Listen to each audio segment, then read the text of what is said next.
हाँ का हाल बा भाई ठीक बा तब और सब ठीक बा ना ठीक बा ए साला सुधर आवता नु का दे बाद में खाई जाए ठीक बा चल ठीक बा साला सुधरा बाद में तू साला बहुत नीच आदमी रे सांप को देखा और तेरे को देखा तो पहला सांप को छोड़ के तेरे को मारना। बाद में खाए ठीक बा चल जाए कब निकाल रुको जरा सबर करो। का हाल बा भाई ठीक बा हां ठीक बनी भाई भाई चले जा हां दुनु आदमी बोतल बनी का करे अच्छा रुक जा भाई टिका से साफ कर लेना तब बस भाई ठीक बा भाई साथ कर No, no, no, no.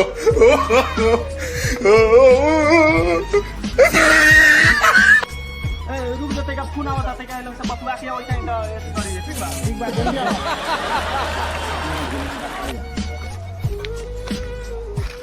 आज तेरी साला तो पूरा पेट मुंह में काल न पहले हम थोड़े मालूम बा साला देख ली पूरा पेशाब पर चल बाप देखो साला बाप रे बाप रे हाथ धोए के पड़ी हम बाप रे बाप साउला के बाप रे बाप